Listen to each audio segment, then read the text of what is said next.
Olá, meus cumprimentos aos participantes do 2º Congresso Internacional de Ciências Sociais e Humanas.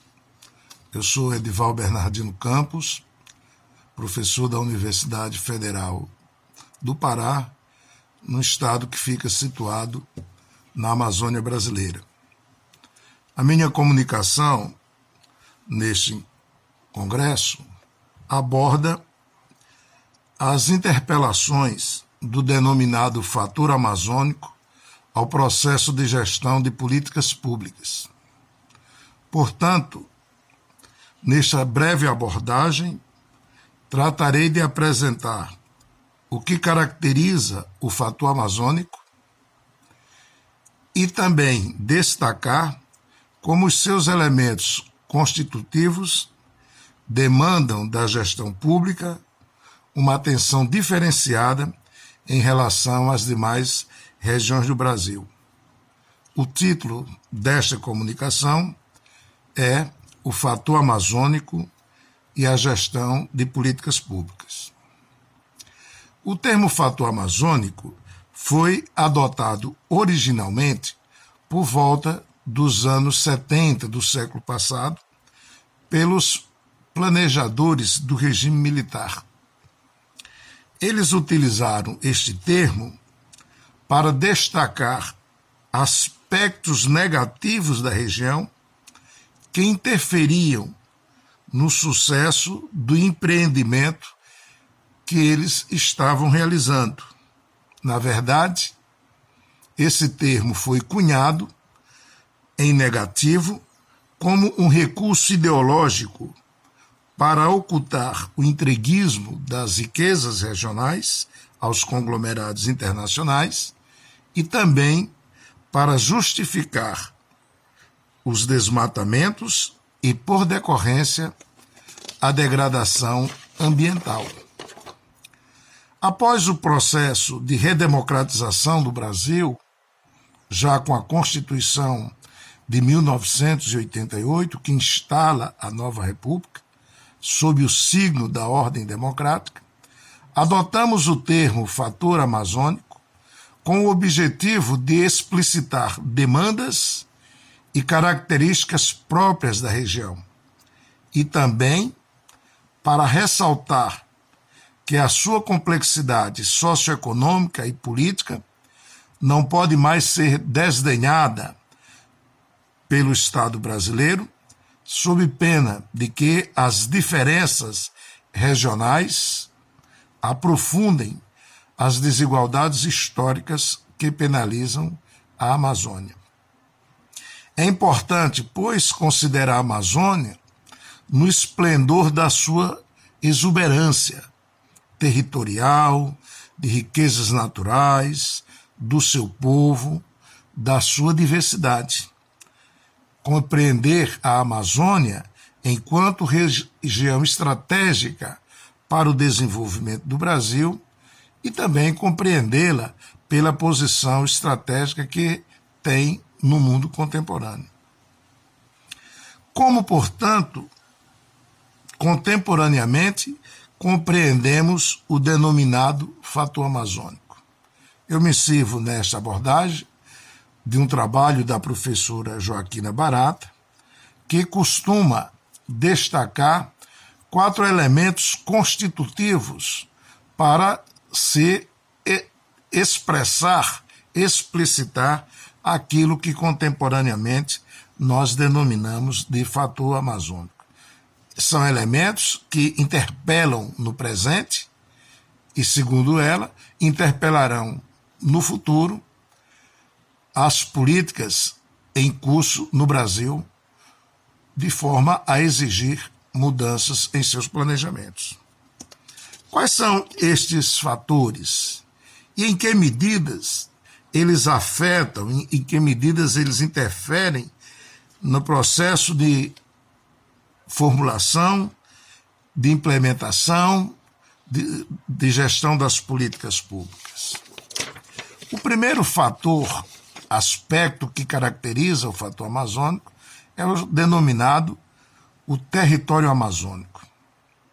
Abordado em uma perspectiva geofísica, revela-se bastante diferente das demais regiões do Brasil.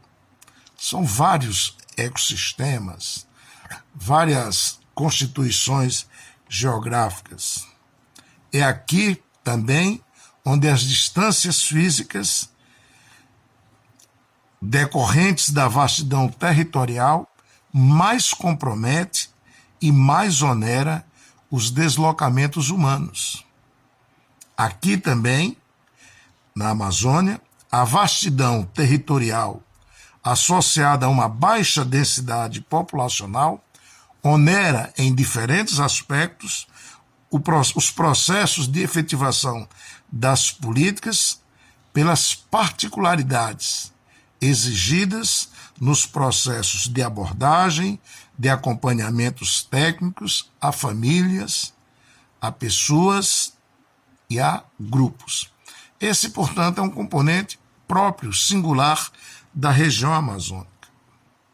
O segundo componente que nós compreendemos como fator amazônico diz respeito às tensões, violências e conflitos originados pela forma da grande propriedade fundiária introduzida na Amazônia. A violência no campo, sabemos, não é uma exclusividade da Amazônia, e os malefícios decorrentes desse fenômeno são abundantemente conhecidos em várias regiões do Brasil. A desterritorialização dos residentes, a destruição de famílias em decorrentes de assassinato de seus membros, a imposição da grande propriedade e a destruição de modos de produção baseado em economias de pequena escala. O que há de singular aqui são os efeitos de uma forma especial da ocupação da terra por meio do latifúndio produtivo ou improdutivo, com efeitos ambientais deletérios, destruindo comunidades tradicionais, quilombolas, ribeirinhos, povos da floresta, povos indígenas, vitimando de diferentes formas de violência estas populações, de uma forma severíssima, por meio da eliminação física e, sobretudo, por meio do seu modus vivendi, por meio das singularidades das suas sociedades. Um dos exemplos mais destacados desse processo de eliminação são os povos Yanomami. Esse povo está sendo vítima de ataques criminosos por uma horda de invasores que assaltam seu território, violam seus costumes, ritos, crenças, destroem as florestas e assassinam os seus membros. Tudo isso diante do silêncio e da indiferença dos poderes públicos que deveria protegê-los. São vítimas, portanto, de uma escalada de genocídio e de etnocídio indígena. Portanto, a violência decorrente do campo aqui tem esses traços que são muito próprios da região amazônica. O terceiro elemento constitutivo do fator amazônico é a diversidade étnica e a heterogeneidade de paradigmas culturais. Talvez este seja o aspecto que mais interpele o processo de formulação e de gestão de políticas públicas, porque afeta a lógica estruturante do processo de gestão do Estado brasileiro. Na região amazônica, diferente da maioria do Brasil, não parece apropriado esta divisão da sociologia clássica entre o mundo urbano e o mundo rural. Aqui, na Amazônia, o mundo não urbano, onde vive 30% da população, é conformado por diferentes socioeconomias, diferentes etnias e povos. E esta pluralidade étnica e esta diversidade de sociedades interpelam com as diretrizes estruturantes das políticas sociais, todas elas concebidas a partir de valores liberais burgueses. Portanto, em dissonância com essas sociedades, com essas comunidades, com estes povos. O ideal de família, por exemplo, que é o eixo estruturante das políticas públicas e das políticas sociais em particular, na ordem burguesa contemporânea, esse ideal expressa os valores liberais, a proeminência do indivíduo, o valor do consumismo, o apego à propriedade privada, de tal forma que, em certas circunstâncias, a família, sob a ótica liberal, ela se comporta muito mais como um núcleo de indivíduos competidores do que propriamente como um coletivo solidário.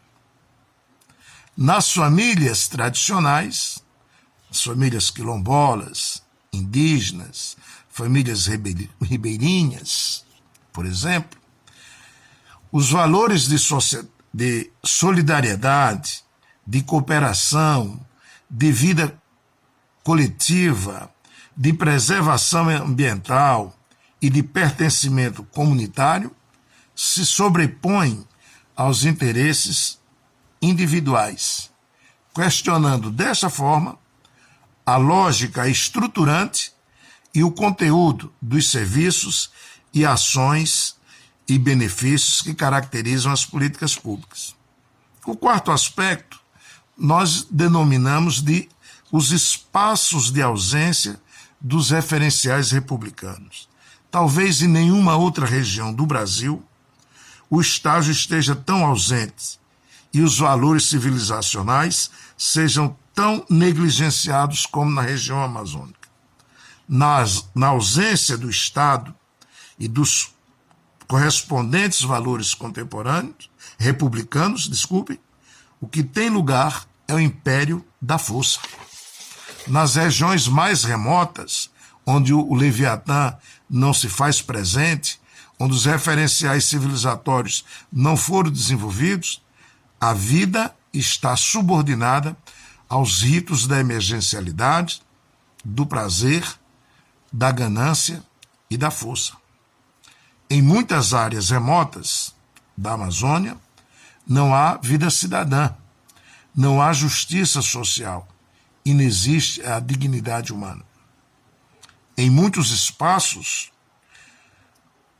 o Estado está ausente como um instrumento civilizador, como reivindica Hegel. Em vários momentos e em vários lugares, o Estado, ao contrário, comparece associado a agentes criminosos, destruidores das florestas, dos rios e dos povos. Os formuladores de políticas públicas no Brasil, no nosso entendimento, estão desafiados a reconhecer a Amazônia como uma singularidade que precisa ser incorporada de forma plena à agenda das prioridades do Brasil. Uma singularidade que reivindica lugar e voz. Muito obrigado.